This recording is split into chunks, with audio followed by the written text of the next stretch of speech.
En el año 2014, el vuelo 370 de Malaysia Airlines, junto con todos sus pasajeros, desapareció de todos los radares y nunca más nadie supo de él. Se tejieron un montón de ideas al respecto de conspiraciones, de explicaciones, pero al parecer ninguna logra encontrar la verdad. Hoy vamos a estar conociendo toda su historia, desde dónde salió, quién lo estaba piloteando. Vamos a intentar revelar este misterio que desde hace muchos años sigue atrapando a un montón de personas. Pero antes de comenzar les quiero contar que en este canal tenemos tus 10 segundos en donde youtubers, streamers, artistas promocionan lo que hacen en mis videos. Tus 10 segundos de hoy son para Jardo.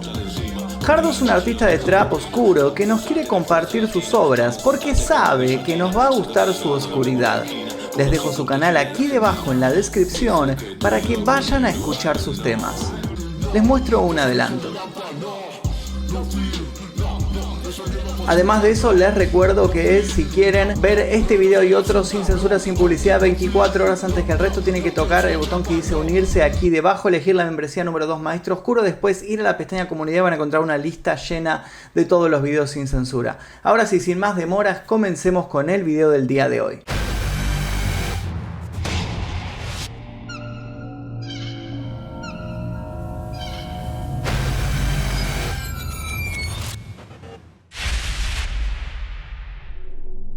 A las 12:42 am, en la tranquila noche de luna llena del 8 de marzo del año 2014, un Boeing 777 operado por Malaysia Airlines despegó de Kuala Lumpur y se dirigió hacia Beijing, subiendo a su altitud de crucero asignada de 35.000 pies. El número de vuelo era el 370. Farik Hamid, el primer oficial, estaba pilotando el avión. Tenía 27 años. Este fue un vuelo de entrenamiento para él, pero a su vez el último. Su entrenador era el piloto al mando, un hombre llamado Zahari Hamad Shah, quien a los 53 años era uno de los capitanes de mayor rango en Malaysia Airlines. Estaba casado y tenía 3 hijos adultos. Vivía en una urbanización cerrada. Poseía 2 casas. En su primera casa había instalado un elaborado simulador de vuelo de Microsoft. Lo usaba con frecuencia y a menudo publicaba en foros sobre su afición. En la cabina había 10 auxiliares de vuelos, todos ellos malaysios. Tenían 227 pasajeros para cuidar, entre ellos 5 niños. La mayoría de los pasajeros eran chinos. Del resto, 38 eran de Malasia. Y en orden descendente, el resto pertenecían a Indonesia, Australia, India, Francia, Estados Unidos, Irán, Ucrania, Canadá, Nueva Zelanda, Países Bajos, Rusia y Taiwán. Esa noche, en la cabina del piloto, mientras el primer oficial Farik volaba el avión, el capitán Zahari manejaba las radios. Las transmisiones de Zahari fueron un poco inusuales. A la 1:01 am transmitió por radio que se habían elevado a los 35.000 pies. Este es un informe superfluo en un espacio aéreo vigilado por radares, donde la norma es informar cuando salen de una altitud, no cuando entran. A la 1:08 el vuelo cruzó la costa de Malasia y partió a través del mar de China meridional en dirección a Vietnam. 11 minutos más tarde, cuando el avión se acercaba a un punto de ruta cercano a la división de jurisdicción de tráfico aéreo vietnamita, el controlador del centro de Kuala Lumpur comunicó: Malasia 370, comuníquese con Ho Chi Minh 120.9. Buenas noches. Zahari respondió: buenas noches, Malasia 370. No volvió a leer la frecuencia como debería haberlo hecho, pero más allá de eso, la comunicación sonó de lo más normal. Eso fue lo último que el mundo supo del vuelo MH370. Los pilotos nunca se comunicaron con Ho Chi Minh, ni respondieron a ninguno de los intentos posteriores de contactarlos. 5 segundos después de que el vuelo MH370 cruzara el cielo vietnamita, el símbolo que representaba su transportador desapareció de los radares de las aerolíneas de Malasia. 37 segundos después, todo el avión desapareció del radar secundario. La hora era la 1:21 am, 39 minutos después del despegue. El controlador de Kuala Lumpur estaba lidiando con otro problema de tráfico aéreo y simplemente no se dio cuenta de lo que estaba sucediendo. Cuando lo hizo, El avión había desaparecido y asumió que el control del radar había sido realizado por Ho Chi Minh, por lo cual ya no estaba dentro de su jurisdicción, ya no era su problema. Mientras tanto, los controladores vietnamitas vieron al vuelo MH370 entrar en los radares y luego desaparecer completamente. Al parecer, malinterpretaron un acuerdo formal por el que se suponía que Ho Chi Minh informaría de inmediato a Kuala Lumpur si un avión que había sido entregado llegaba con más de 5 minutos de retraso. Intentaron repetidamente contactar con este avión sin ningún resultado. Cuando levantaron el teléfono para informar a Kuala Lumpur, habían pasado 18 minutos desde la desaparición del MH370. Lo que siguió fue un ejercicio de confusión e incompetencia. El Centro de Coordinación de Rescate Aeronáutico de Kuala Lumpur debería haber sido notificado dentro de una hora de la desaparición. A las 2:30 am, todavía no sabían nada. Pasaron 4 horas más antes de que se enviara una respuesta de emergencia. Eran las 6:32 am. En ese momento el avión debería haber aterrizado en Beijing. La búsqueda se inició en un comienzo en el mar de China Meridional, entre Malasia y Vietnam. Fue un esfuerzo internacional de 34 barcos y 28 aviones de 7 países diferentes, pero el MH370 no estaba ni cerca de allí. En cuestión de días, los datos del radar principal recuperados de las computadoras de control de tráfico aéreo y parcialmente corroborados por el servicio secreto de Malasia revelaron que tan pronto como el MH370 desapareció del radar secundario, giró bruscamente hacia el suroeste. Voló de regreso a través de la península malaya y se inclinó alrededor de la isla de Penang. Desde allí voló hacia el noroeste por el estrecho de Malaca y cruzó el mar de Andamán, donde se desvaneció más allá del radar en la oscuridad. Esa parte del vuelo tardó más de 1 hora en completarse y sugirió que este no era un caso estándar de secuestro. Tampoco fue como un escenario de accidente o de suicidio de un piloto. Desde el principio, el vuelo MH370 guió a los investigadores en direcciones completamente equivocadas. El misterio que rodea el vuelo MH370 ha sido foco de investigación continua y una fuente de especulación pública a veces febril. La pérdida devastó a familias en 4 continentes. La idea de que una máquina sofisticada con sus instrumentos modernos y comunicaciones redundantes podría simplemente desaparecer parece algo más allá de lo posible. Es difícil eliminar permanentemente un correo electrónico y vivir fuera de la red es casi inalcanzable, incluso cuando el intento es algo deliberado. Un Boeing 777 debe ser accesible electrónicamente en todo momento. Es por eso que la desaparición de este avión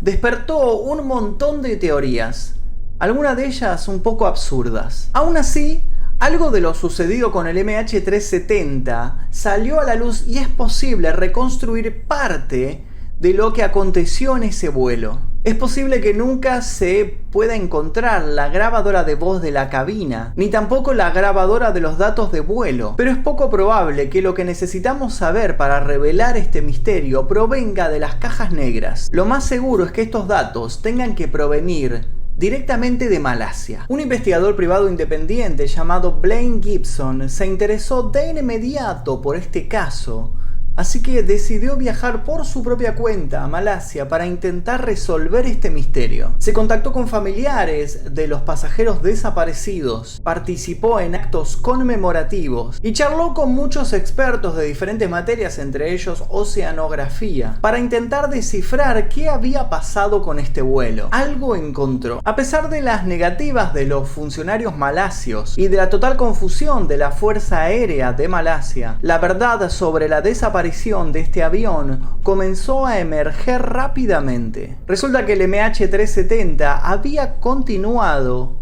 contactándose intermitentemente con un satélite que estaba en el Océano Índico, operado por Inmarsat, un proveedor comercial de Londres, y esta conexión continuó durante 6 horas después de que el avión desapareciera de los radares. Esto significaba que el avión no había sufrido un hecho catastrófico durante el vuelo, o sea que no había explotado de repente ni había sido impactado por algo, había continuado volando durante 6 horas después de borrarse de todos los radares. Los enlaces de la empresa Inmarsat reflejaron que el contenido que estaba preparado para ser mostrado a los pasajeros, o sea, las letras en la pantalla, las indicaciones, las películas, habían sido deliberadamente aislados o desconectados. También hubo 2 llamadas telefónicas vía satélite. No recibieron respuestas, pero proporcionaron datos adicionales. El análisis técnico indicó con certeza que el avión había girado hacia el sur. El punto de giro estaba un poco al norte y al oeste de Sumatra, la isla más septentrional de Indonesia. Se ha supuesto con cierto riesgo analítico que el avión voló recto y nivelado durante un tiempo largo en dirección hacia la Antártida. Después de 6 horas,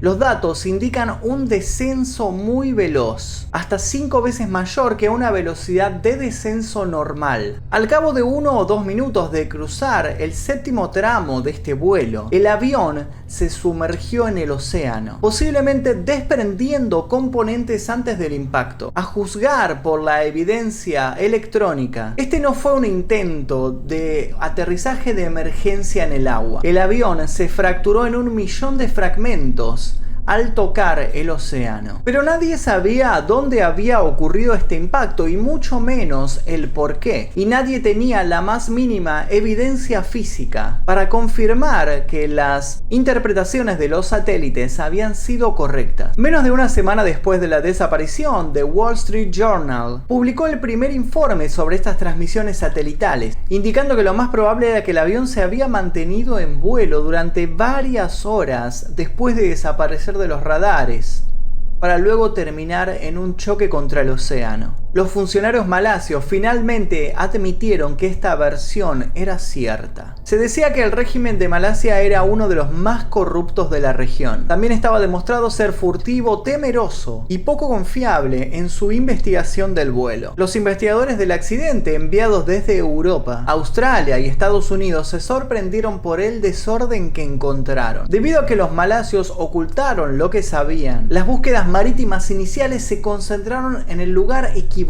Se concentraron en el mar de China Meridional y obviamente no encontraron absolutamente nada. Si los malasios hubieran dicho la verdad de inmediato, esos escombros podrían haber sido encontrados y utilizados para determinar la ubicación exacta del avión. Las cajas negras podrían haber sido recuperadas. La búsqueda submarina de estos restos finalmente se centró en una estrecha franja del océano, a miles de kilómetros de distancia. Pero incluso una estrecha franja del océano es un lugar muy grande.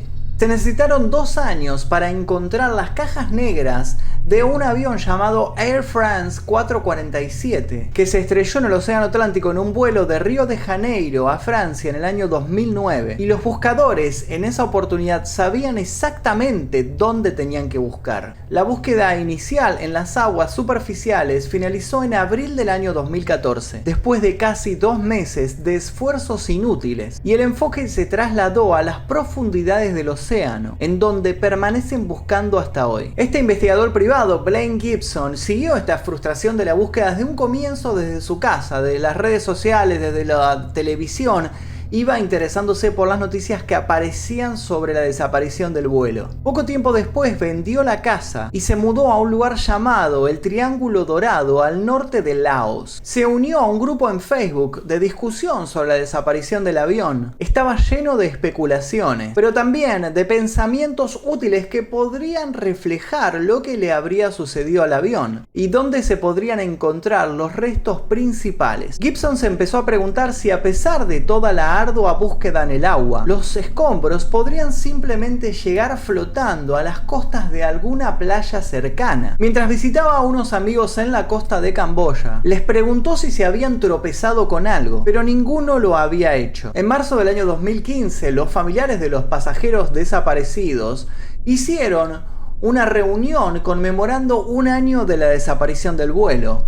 Esto sucedió en Kuala Lumpur y el investigador se acercó a ser parte. Fue en esta reunión que Gibson se convenció de que su teoría de que los restos podían llegar flotando a la costa era correcta, así que decidió hacer caso a su pálpito y comenzó a buscar en las costas cercanas por su propia cuenta. Al principio no tenía ningún plan trazado, lo dirigieron de palabra a algunas costas y un pescador lo acercó allí en bote. Encontró por supuesto varios escombros, pero ninguno parecía haber salido de un avión. Asimismo visitó las Maldivas y las islas de Rodríguez y de Mauricio sin encontrar ningún escombro de interés. Aproximadamente 16 meses después de la desaparición del avión, un equipo municipal de limpieza de las playas francesas en la isla de Reunión encontró un trozo de superficie aerodinámica desgarrado de unos 2 metros de largo que parecía haber llegado a la tierra. El capataz de este equipo de limpieza, llamado Johnny Begg, se dio cuenta de que podría haber venido de un avión y que este avión podía ser el que estaban buscando. Un equipo de gendarmes se presentó y se llevó la pieza. Rápidamente se determinó que era parte de un Boeing 777 y que era una superficie de control llamada flaperón que se adjuntaba al borde de las salidas de las alas. El examen posterior de los números de series determinó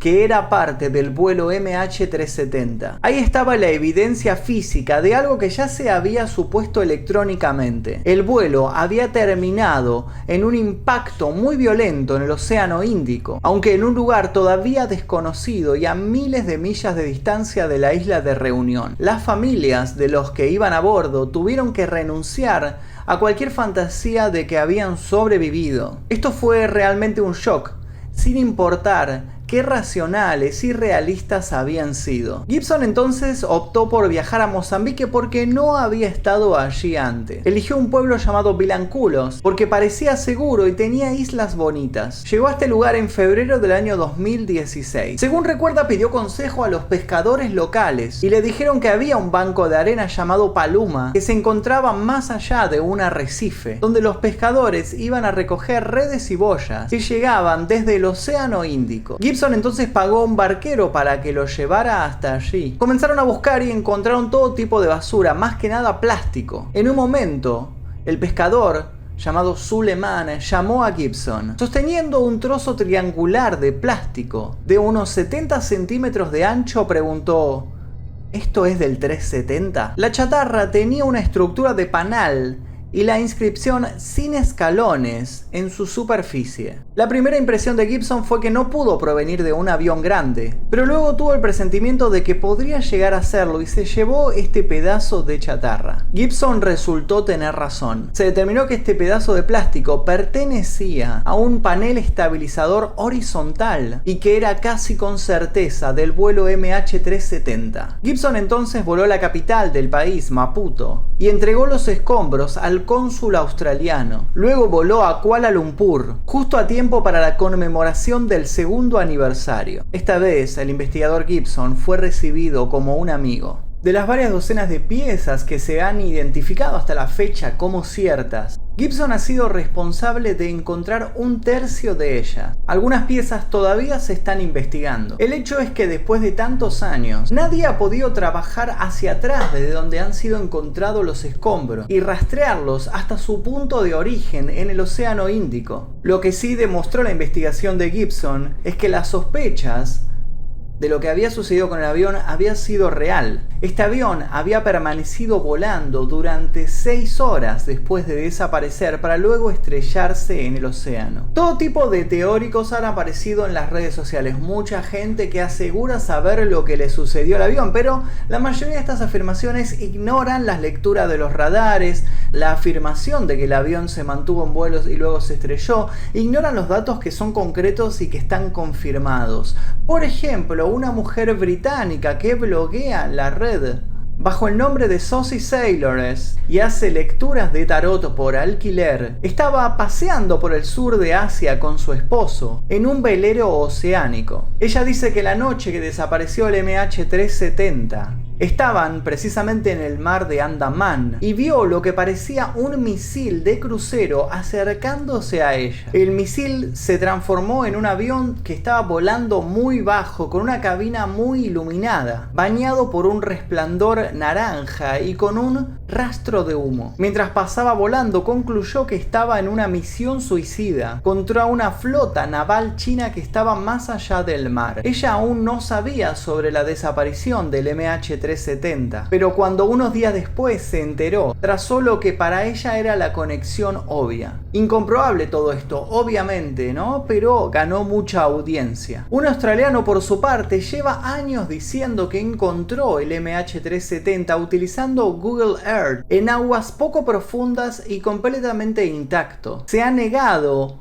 a revelar esta ubicación mientras trabaja en una financiación colectiva utilizando el crowdfunding para ver si la gente le da dinero para ir a explorar este lugar y encontrarlo por su propia cuenta. De hecho, si uno busca en internet va a encontrar un montón de teorías. Algunos dicen que el avión fue encontrado intacto en la selva de Camboya, que fue visto aterrizando en un río de Indonesia, que voló en una deformación del tiempo, que fue succionado por un agujero negro. Incluso un escenario tiene al avión atacando una base norteamericana antes de ser derribado por esta. Un informe reciente en redes dice que el capitán Sahari había sido descubierto con vida y que estaba internado en un hospital taiwanés sufriendo de amnesia. Malasia tuvo que salir a negar este dato. Un escritor norteamericano llamado Jeff Wise planteó la teoría de que los datos electrónicos que brindó el avión, por los cuales se pudo trazar todo lo que sucedió después de que desapareció del radar, fueron plantados, fueron armados por el servicio secreto ruso, y que fueron precisamente los rusos los que hicieron girar este avión para el lado de Kazajstán, en donde aterrizó y fueron todos secuestrados. Propone que este secuestro por parte de los rusos fue hecho para distraer las noticias mundiales de la anexión de la zona de Crimea al territorio ruso. Un punto débil en esta teoría es, obviamente, si este avión giró para el otro lado, ¿por qué es que los restos aparecieron flotando en el Océano Índico? Y la respuesta a esto del escritor fue que estos restos no pertenecen al avión, sino que fueron plantados a propósito. La realidad es que una gran cantidad de datos ahora se pueden saber con certeza con respecto a este vuelo. Primero, la desaparición fue un acto intencional. Es inconcebible que la trayectoria de vuelo conocida, acompañada de silencio de radio y silencio electrónico, fuera causada por una gran combinación de fallas electrónicas todas al mismo tiempo. Lo más probable es que haya sido causado todo esto por un solo humano que desconectó todo. En segundo lugar, a pesar de todas las teorías que señalan lo contrario, el control del avión no se tomó de forma remota. El control del avión se tomó desde dentro de la cabina. Esto sucedió en un periodo de 20 minutos, desde la 1:01 am, cuando el avión se niveló por fin a 35.000 pies, hasta la 1:21 am, cuando desapareció del radar secundario. Para cuando el avión desapareció de los radares, es probable que uno de los dos pilotos haya estado imposibilitado de moverse, haya estado desmayado o haya estado muerto, o que tal vez haya quedado bloqueado fuera de la cabina de mando. Los registros de los radares primarios, tanto militares como civiles, indicaban que quien estaba pilotando en ese momento el MH370 apagó el piloto automático, porque el giro que hizo hacia el suroeste era tan estrecho que era imposible que lo haya hecho el piloto automático. Esto tuvo que haber sido hecho de manera manual. Las circunstancias indican que quien estaba manejando el avión en ese momento lo despresurizó deliberadamente. Casi al mismo tiempo, gran parte de los aparatos electrónicos, si no es todos, se apagaron también deliberadamente. Se desconocen por completo las razones de todo esto, pero uno de los efectos fue cortar temporalmente toda conexión con los satélites. Durante el giro, el avión subió a 40.000 pies, una marca que está cercana a su límite. Durante esta maniobra, los pasajeros deberían haber experimentado la fuerza G, una sensación de ser succionados y apretados repentinamente contra el asiento. El motivo del ascenso fue sin duda acelerar esta despresurización del avión, lo que provocó la rápida incapacitación y muerte de todos los pasajeros. Los ocupantes de la nave quedaron incapacitados en un par de minutos, perdieron el conocimiento y murieron suavemente, sin ahogarse o jadear por el aire. La escena habría estado iluminada sutilmente por las luces de emergencia, con todos los muertos abrochados en sus asientos. A la 1:37 am, el sistema automático de reporte no pudo transmitir. Ahora sabemos que este sistema había sido aislado de cualquier comunicación por satélite y que esta desconexión se realizaba únicamente desde la sala del piloto. A la 1:52 am, media hora después del desvío, el MH-37 pasó justo al sur de la isla de Penang, hizo un amplio giro hacia la derecha y se dirigió al norte por el estrecho de Malaca. Cuando este avión giró, el teléfono celular del primer oficial se registró con una torre que estaba justo debajo. Fue una única conexión breve, durante la cual no se transmitió ningún contenido. 11 minutos más tarde, suponiendo que el MH370 todavía estaba sobre el mar de China meridional, un despachador de Malaysia Airlines envió un mensaje de texto instruyendo a los pilotos que contactaran con el centro de mando de Ho Chi Minh. Este mensaje quedó sin respuesta. A lo largo del estrecho de Malaca, el avión siguió volando manualmente. Se supone que todos los que estaban dentro de la cabina estaban muertos en este punto. A las 2:22 am, el radar de la Fuerza Aérea de Malasia detectó el último destello. El avión estaba a 230 millas al noreste de Penang. 3 minutos más tarde, a las 2:25, la caja del satélite del avión volvió a la vida repentinamente. Es probable que esto sucediera cuando se restableció todo el sistema eléctrico y el avión fuera represurizado al mismo tiempo. Cuando la caja del satélite se volvió a encender, envió una solicitud de inicio a Inmarsat. La estación terrestre respondió y se realizó el primer enlace. Sin que nadie en la cabina del piloto lo supiera, la distancia relevante y los datos Doppler se registraron en esta estación terrestre, y es por eso que sabemos todos los datos actualmente. Unos minutos más tarde, un despachador hizo una llamada telefónica al avión. La caja del satélite aceptó el enlace, pero la llamada nunca fue respondida. Un valor Doppler asociado mostraba que el avión acababa de dar un gran giro hacia el sur. Para los investigadores, el lugar en donde sucedió esto se conoció como el giro final importante. Su ubicación es crucial para todos los esfuerzos que se han realizado, pero nunca se ha concretado del todo. El radar de defensa aérea debería haberlo mostrado, pero este radar parece haber sido apagado por la noche. El MH370 probablemente estaba volando en este punto utilizando el piloto automático, navegando hacia el sur en la noche. Quienquiera que estuviera en la cabina de mando estaba vivo y activo. ¿Fue esto acaso un secuestro? Un secuestro es la solución favorable que aparece en el informe oficial. Es la explicación menos dolorosa para cualquier persona con autoridad esa noche. Sin embargo, tiene un montón de problemas. El problema principal es que la puerta de la cabina estaba fortificada, atornillada electrónicamente y vigilada por una cámara que los pilotos podían ver. Además, pasaron menos de 2 minutos entre el casual "buenas noches" de Zaharia, el controlador de Kuala Lumpur, y el inicio del desvío del avión, con la consiguiente pérdida del transpondedor en los radares. ¿Cómo habrían sabido los secuestradores hacer su movimiento inmediatamente después de esta comunicación? Y luego también tuvieron la oportunidad de entrar a la cabina del piloto tan rápido que ninguno de los pilotos pudo tocar un botón para pedir socorro. Cada uno de los pasajeros de la cabina y de la tripulación han sido investigados y despejados de sospechas por equipos de investigadores de Malasia y de China, como también del FBI. La calidad de ese trabajo sin duda es cuestionable, pero fue lo suficientemente minucioso como para haber descubierto las identidades de 2 iraníes que viajaban con nombres falsos, con pasaportes robados, pero que sin embargo no buscaban nada más que asilo político en Alemania.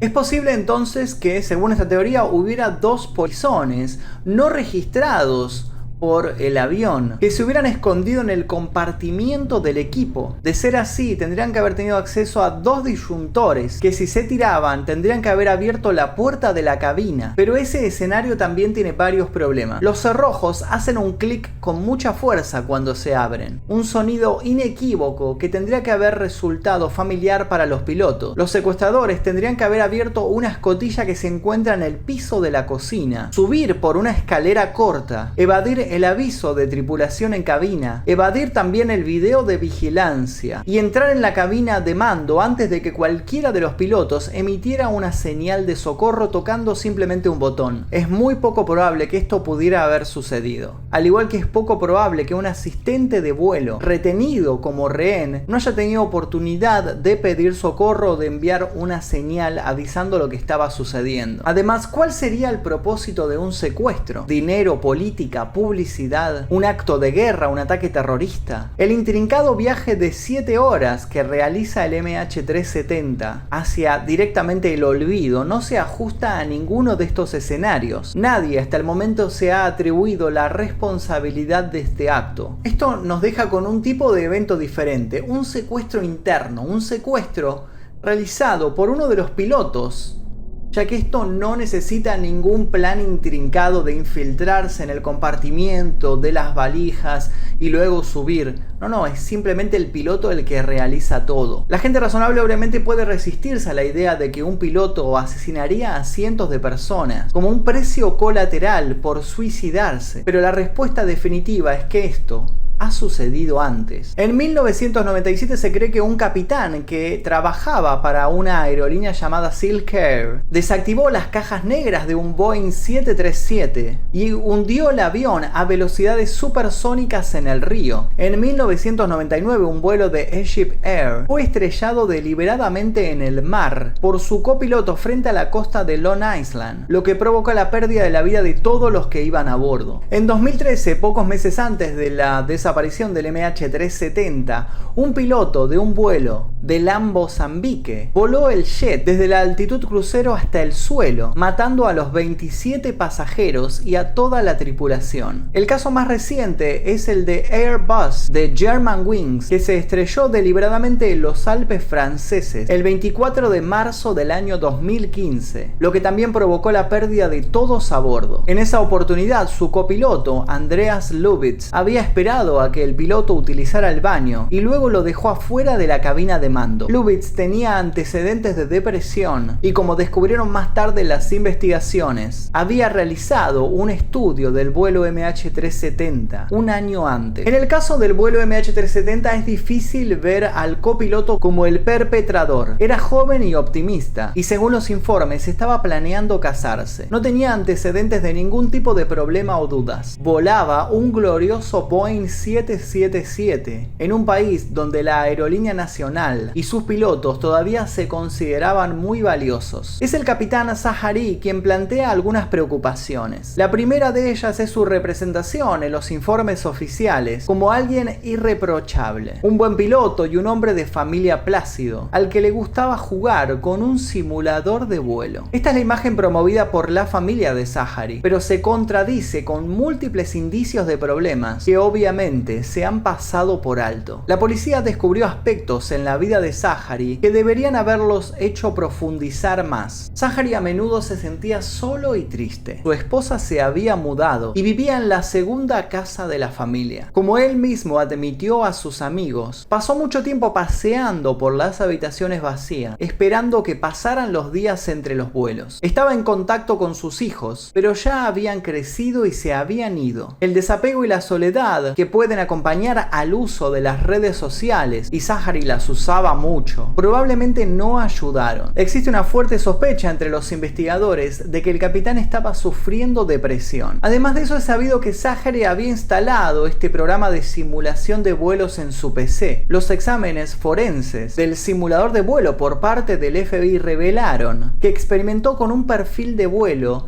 que coincidía con el de MH370. Un vuelo hacia el norte, alrededor de Indonesia, seguido de un largo recorrido hacia el sur, que terminó con el agotamiento de combustible sobre el Océano Índico. Este fue el único vuelo que no ejecutó como un vuelo continuo. En otras palabras, despegar en el simulador y dejar que el vuelo se desarrollara hora tras hora hasta llegar al aeropuerto de destino. En cambio, avanzó en este vuelo manualmente en varios trayectos, saltando repetidamente el vuelo hacia adelante y restando combustible según fuera necesario, hasta que finalmente se acabó. Se sospecha que el propósito del vuelo en el simulador puede haber sido dejar un rastro de migas para decir adiós, lo que nos devuelve a la desaparición del vuelo MH370. Es fácil imaginar a Zachary hacia el final, atado a un asiento ultra cómodo en la cabina del piloto, habitando su capullo, en el resplandor de instrumentos familiares, sabiendo que no podría haber retorno de lo que había hecho y sintiendo la necesidad de apresurarse. Hacía tiempo que habría tomado el avión y lo habría calentado al grado correcto. Se oía el zumbido de la máquina viviente, las hermosas abstracciones de la pantalla plana, la retroiluminación cuidadosamente considerada de todos los interruptores y disyuntores. Hubo un suave zumbido del aire corriendo. Alrededor de las 7 a.m., el sol salió por el horizonte oriental, a la izquierda del avión. Unos minutos más tarde, iluminó el océano muy por debajo. ¿Zachary ya había muerto en el vuelo? En algún punto del vuelo podría haber vuelto a despresurizar el avión y poner fin a su vida. Esto es discutido y lejos de ser cierto. De hecho, existe cierta sospecha a partir de las simulaciones de agotamiento de combustible que han realizado los investigadores de que el avión, si simplemente se hubiera dejado solo, no se habría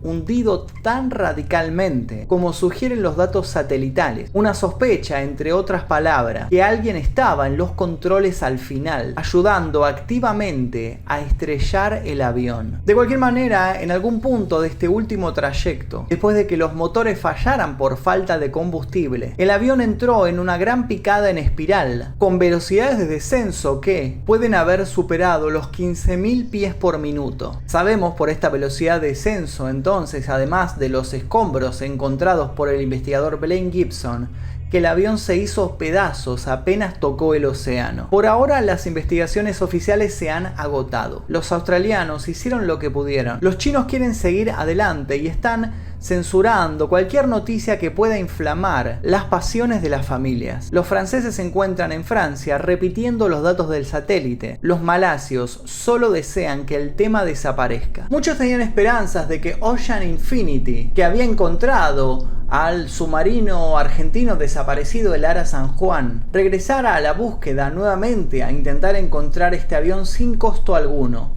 De hecho, la empresa tenía ganas de realizar esto, pero para poder llevarse a cabo esta operación necesitaban la autorización del gobierno de Malasia.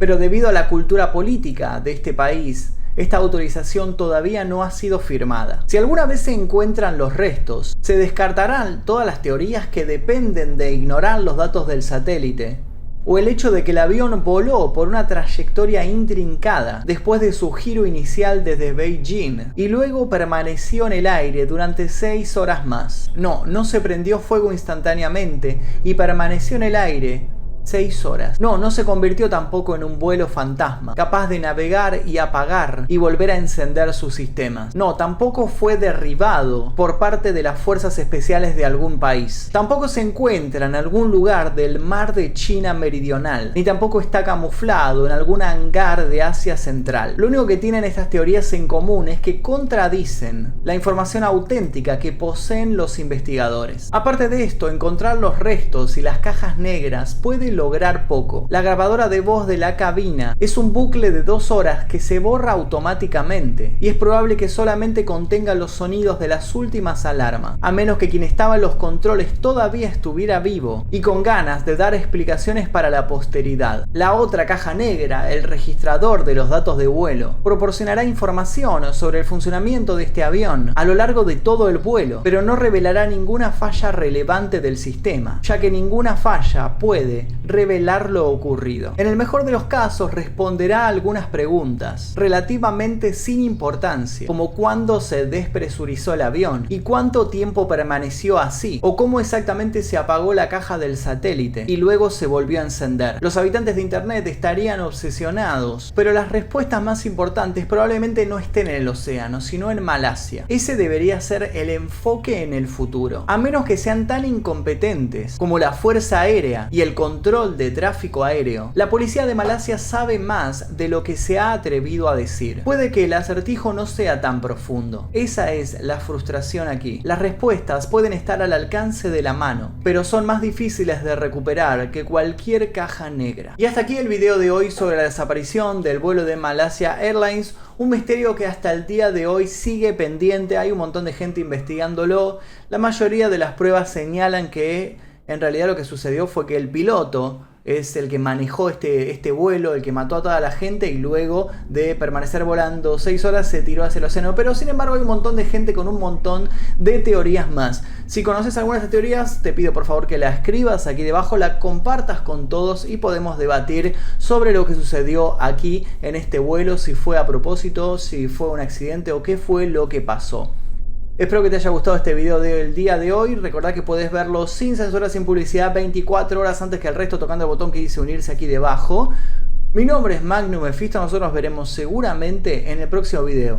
Y además de eso te cuento que tengo un canal nuevo que se llama El Día Que, por si no te enteraste, en donde estoy subiendo videos bastante parecidos a estos, pero mucho más cortitos. Si te gustan los videos cortos, te invito a pasar por este canal, o si simplemente querés seguir viendo videos hechos por mí, te invito también a pasar por El Día Que. Dejo acá un enlace para que hagas clic y vayas directamente, o si no, dejo el link aquí también debajo en la descripción. Eso es todo por ahora. Mi nombre es Magnum Mephisto, nos veremos seguramente en el próximo video. Adiós.